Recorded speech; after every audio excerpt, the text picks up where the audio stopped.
have taken two 2.5 doses of the Ozempic. My doctor had it as a sample, so I could go ahead and start loading doses until I got approved through the insurance for Zepbound.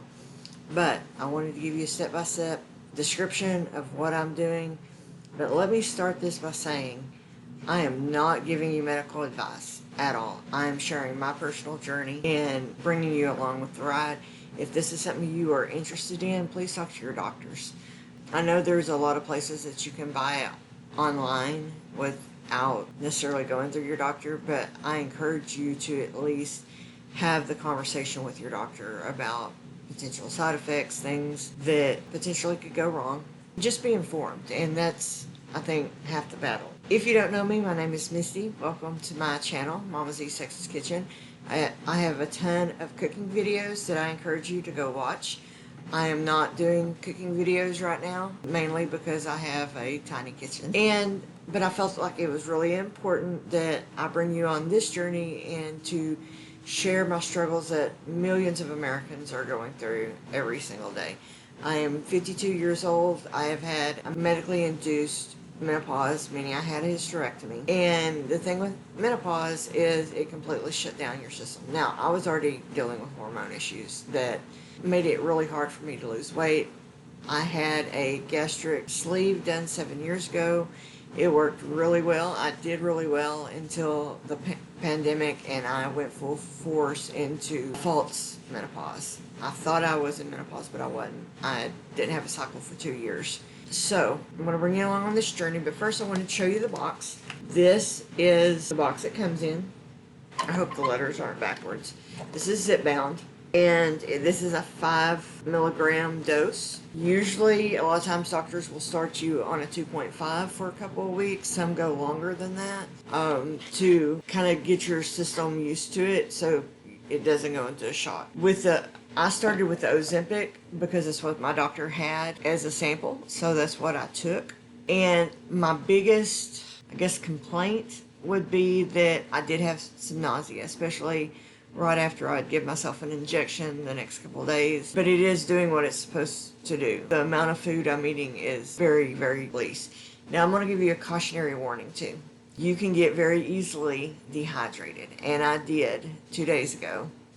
I ended up in the emergency room. My blood pressure was 210 over 113 or thereabouts. It was really high. I wouldn't have probably known it if I hadn't have gone to the rheumatologist. They did a bunch of battery of rounds of tests. I had to go to another clinic to get my labs done, and I almost passed out. It was because my blood pressure was high. I spent about 5 hours in the emergency room. They got it down. The main culprit, after they did all the labs and stuff, is that I was dehydrated. So if you're going to do this, or you've had a gastric sleeve, make drinking water your job. Drink a lot of water. When you think you've drinking enough, drink 16 more ounces. I mean, you really do. I try to get at least one of these. This is 44 ounces. I try to get at least 2 of these in. Most days it's 1.5, to be honest. But I am trying to increase my water consumption. And that's hard when you're full. And, you know, I've had a sleeve on top of it. So drinking a lot of water at once can be a little bit more difficult. Drink your water. Don't do it like I did. Okay. Inside the box, it comes with all the material that you get with any kind of medication. It comes with instructions on how to do it, step by step.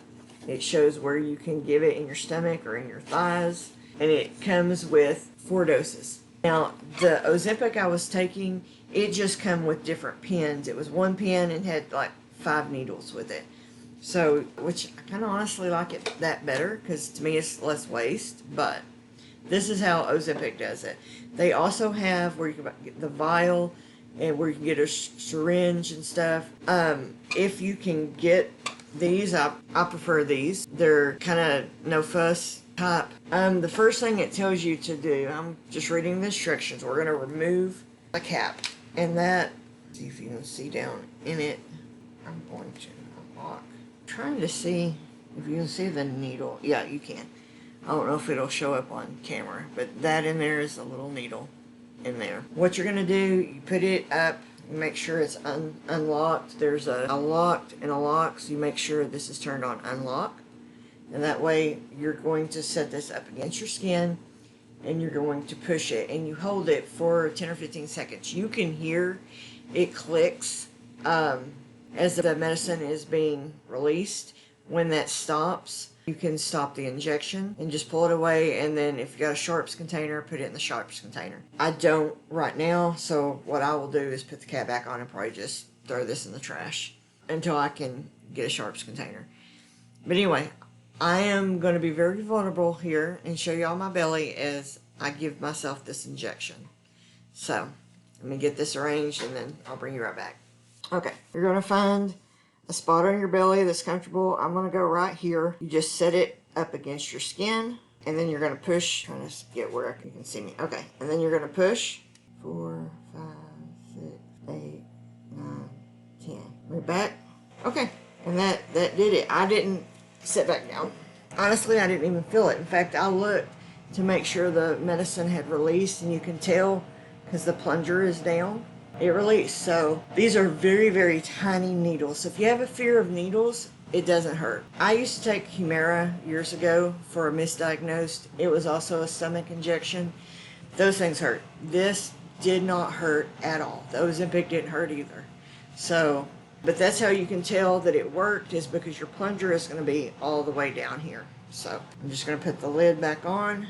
That way nobody gets stuck with the needle, and then just discard that one. And you also can tell if it's used if your plunger is no longer, this is no longer sticking out. Super simple to do. Super simple. You also can give this in like the back of your arms if you don't want to put it in your belly. For me, it's just easier for me to put it in my belly. I got used to that doing the Humira. So what else?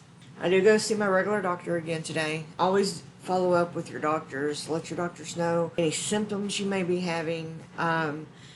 I'm honestly going to be asking my doctor, because I think I have ran out for some Zofran for nausea to take, just in case the nausea hits, you have something kind of back up. If you didn't want to take Zofran, I've seen people talk about drink ginger tea. I can't stand ginger. I mean, I barely like it on food, much less drinking it. So candied ginger is not bad, but for the most part, I'm not a ginger fan.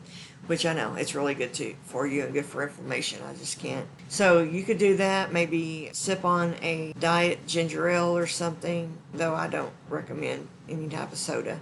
So you just do what you normally do, eat a couple of saltine crackers, that kind of stuff. I would prefer to take a Zofran and be done with it. So anyway, that is the video for today.